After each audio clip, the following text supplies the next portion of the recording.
So I took this to the field for the first time about 2 weeks ago, and it performed really well with the barrel that it had in it. But out of curiosity, I went online and I looked up, well, I didn't look up. I wanted to put a neck speed hop unit similar to what I have in my other two Kappas into this one, just to increase performance, because while it was relatively accurate, every once in a while I would get one shot that would just stray out to the left or right.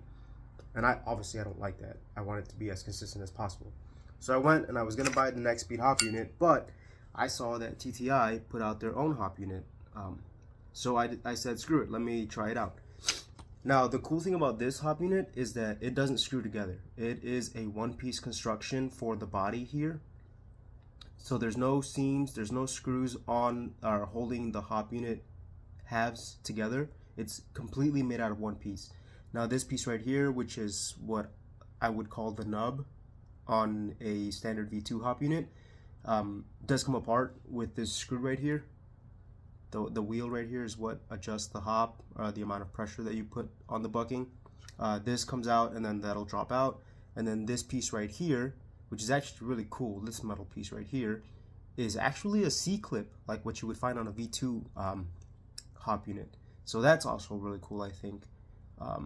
And that one is held in place by this screw right here. There you go. That screw right there. It's kind of hard to see, but that screw there keeps the C-clip in place. So that's how your barrel stays in place. Now, the tricky thing about these is that in order to assemble them, you have to put the bucking onto the barrel and then slide it through the back all the way in.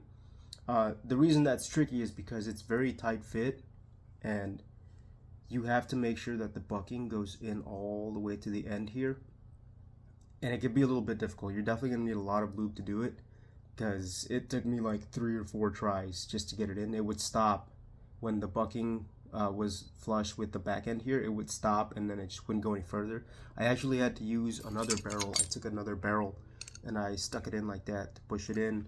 It was a pain in the butt, but I got it to fit in. Now this is paired with a PDI 601 barrel and one of LA Capa Custom's new bucking. So I've already shot this. I've already put a couple rounds through it. It's nice. It's relatively consistent. I'm hitting at least 150 feet with this pistol. And the reason I don't know if it goes any further or how much further it goes is because there is an obstruction at 120. But I can tell that the BBs are still flying. I just can't see how far they go before they drop off. But this is effortlessly hopping 3.0s out to at least 120 feet. No problem. Not gonna lie, compared to the neck speed, I think this one might actually be a better option. The neck speed, the ring here that keeps that presses down onto the bucking to make the contact patch is a 2-piece construction.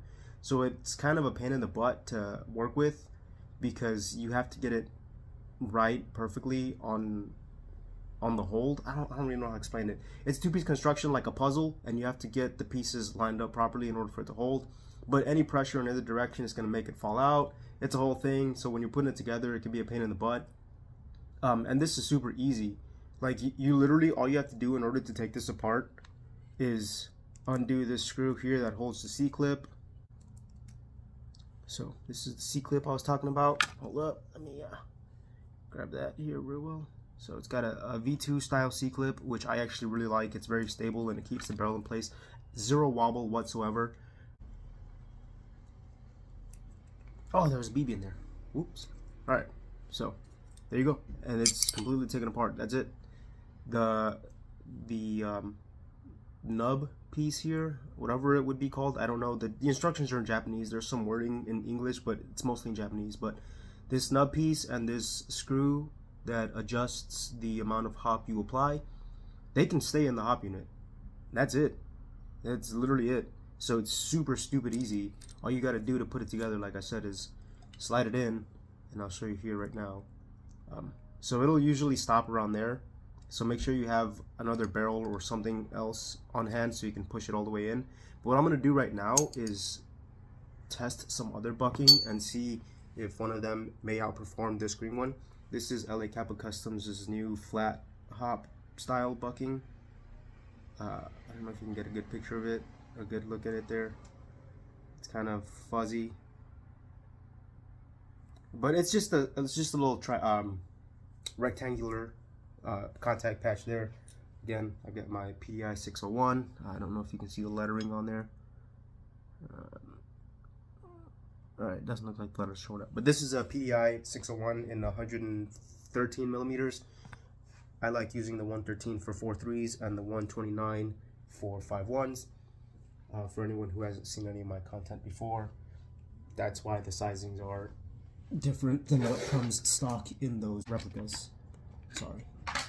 So I am going to try, I've heard a lot of really good things about the Pink Flamingo, so I'm going to try one of these guys, and then I'm going to also try one of these Bugatti as well, and one of these Maple Leaf silicone MR hops. And depending on how those do, I may even try this Decepticon bucking, but I will say I have tried Decepticon buckings in the past and have not been impressed. So I don't have really high expectations for that one. I also have this competition grade unicorn bucking, so I may try that as well. But the other three that I mentioned are the ones that I am going to prioritize. So I'm going to go ahead and do all those tests and see which one works best. And then I'll let you guys know which one I think is the one to go with. One real quick thing to keep in mind when you're installing this in here.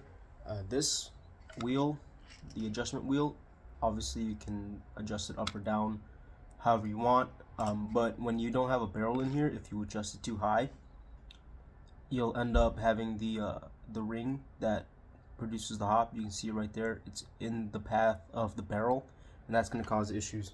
So when you're putting this together, you have to make sure that you adjust the hop. I just raised it there a little bit just to really exaggerate and accentuate what I'm talking about.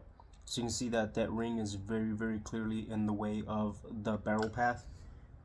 So just make sure that when you're getting ready to install your barrel in here, and this is probably why I had a bit of trouble putting some of the bucking in here earlier.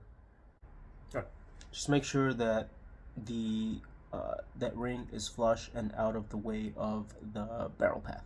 So just something to know there for this TTI hop unit. Just a couple of other things to cover as far as this hop unit goes. There are a ton of screws on this thing, right? So you've got this screw right here, which holds the C-clip in place. This screw right here, which is used to adjust.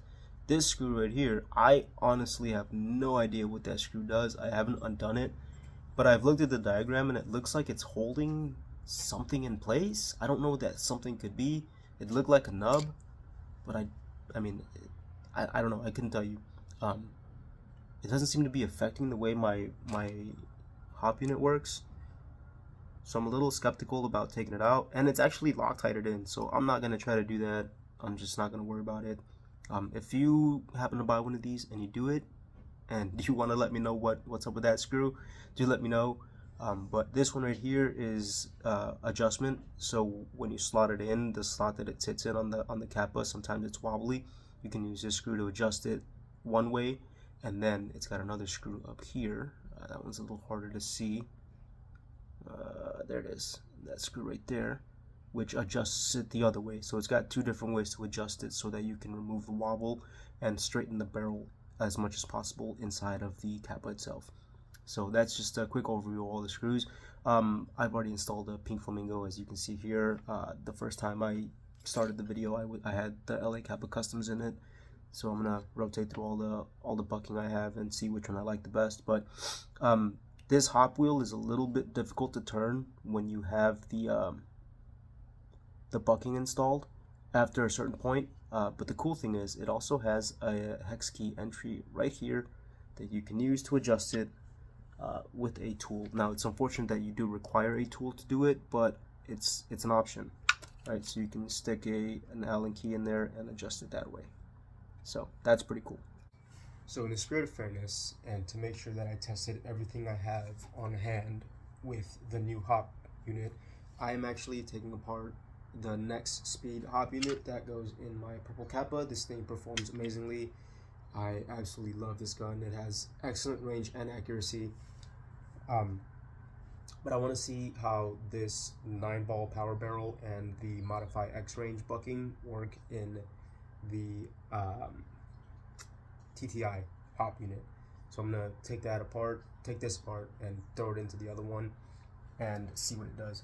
Now, I have already tested all the other buckings that I have on hand, and the ones that worked are the Maple Leafs, both of them. I don't know where the blue one's at. Actually, the blue one's still in here. So the Decepticon bucking is still in here. That one worked.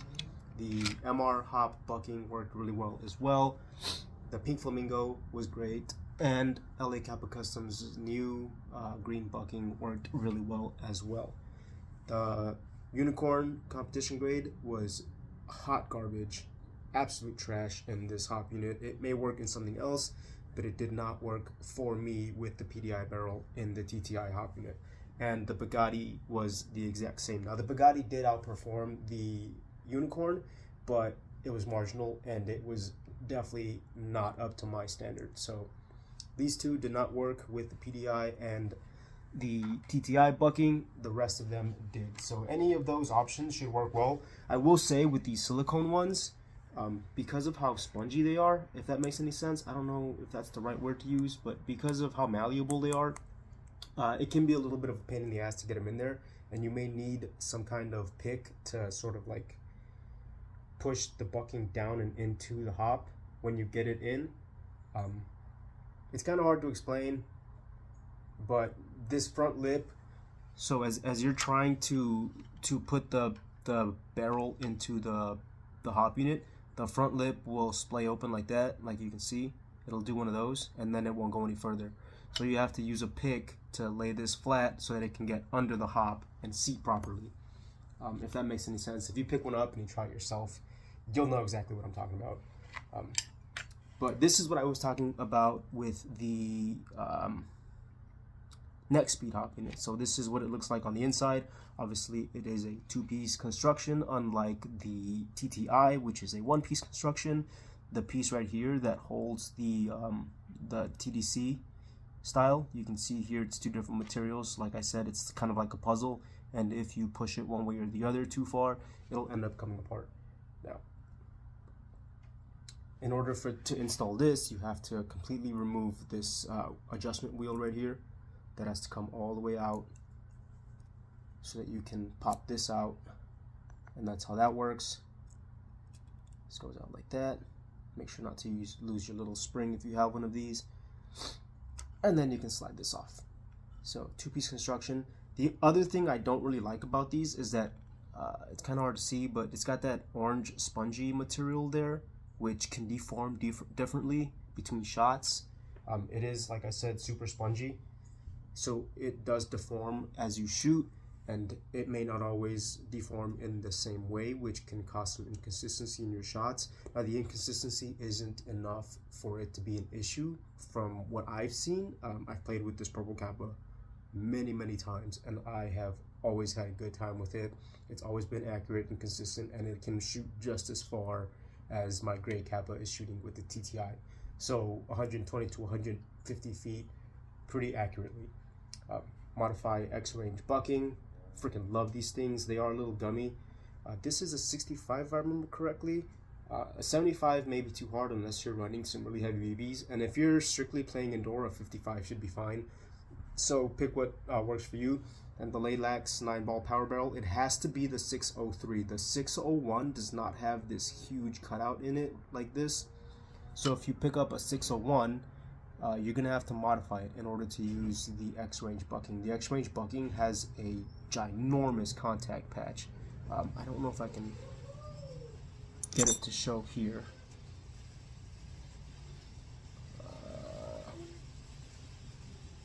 There it is. Right? It's really hard to see on video what I'm talking about, but if you look up a picture of it and a dissection of it, you can see, there it is. Actually, that's a really good right there. That's huge. That's enormous. It's much bigger than what you would find on pretty much anything else. Here is a pink flamingo. Let me see if I can get that right there. Look at, you can kind of see it right there. It's really small. That's the contact patch for the pink flamingo. Noticeably smaller than the X range. And here is the one for the new LA Capa Customs bucking that I picked up. Again, also very noticeably smaller than the X range. All right. So the X range, if you're using it with something like a PDI barrel, like what I currently have in the gray Kappa, you're gonna have to do some modifications, and that goes with any standard barrel. So this one right here, I believe this is a maple leaf. I think it's not one of the vented ones, but it is a maple leaf. I would have to cut this down a significant bit. And I mentioned this in another video. Modify does have a video where they tell you exactly how and where to cut it to get it to the appropriate size. But with these 9-ball power barrels, the 603s, you don't have to do that. It already has a gigantic cut in it. So if you want to use a Modify X range, pick up a 9-ball power barrel, 603. They're fantastic. One of the best pairings I've ever found. So I'm going to go ahead and install this into the gray Kappa in the spirit of fairness and see how that performs, and I will let you know what the final verdict is. I might even recommend this over the next speed, which if you've seen my video on that, you will know that I have very, very, very high opinions of it. It's a very solid hop unit paired with the Modify X range bucking and the 9-ball 603 power barrel. It's fantastic. It's one of the best setups I've ever used, and I've tried the stock setup, the maple leaf setup, the Airsoft Masterpiece setup. I've not tried the LA Capa Customs hop unit, but I was told by several other people that the next speed is superior, so I'm just going to take their word for it and go with it. I do plan on trying their new one when that comes out, but who knows when that'll be. I've tried maple leaf barrels, I've tried TTI barrels, I've tried PDI barrels, I've tried the 9-ball barrels.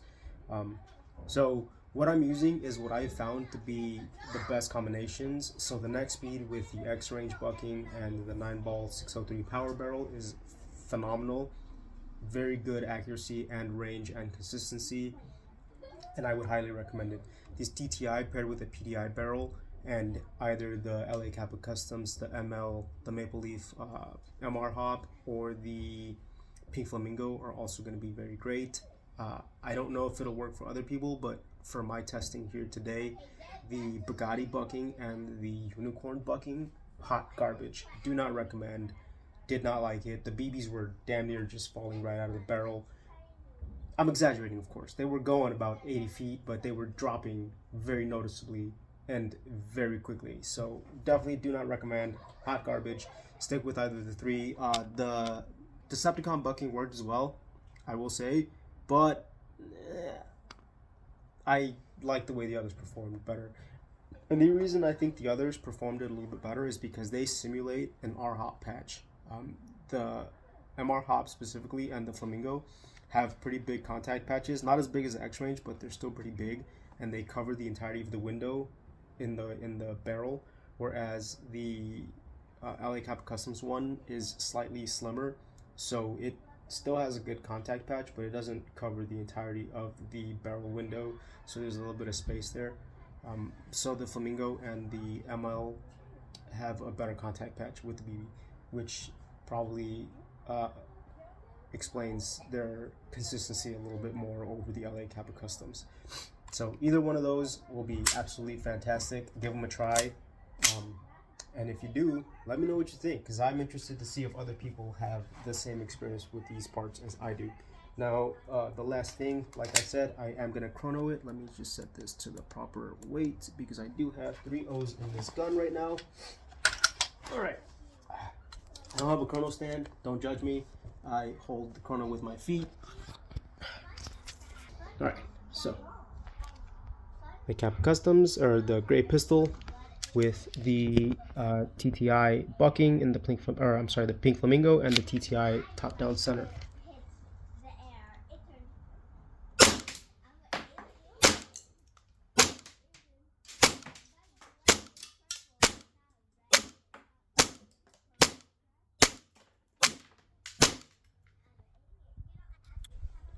It's not bad. It's within indoor range. It's about what most people would expect for a green gas Hi Capa. It's solid. I would play with it. 100% play with it. We'll at some point take it out to the field and properly field test it. But as of right now, without having been able to test it in a game, I'm very impressed. Thanks for watching. If you have any questions, put them down in the comments. And as those who have interacted with me before know, I do my best to reply to anybody that does comment.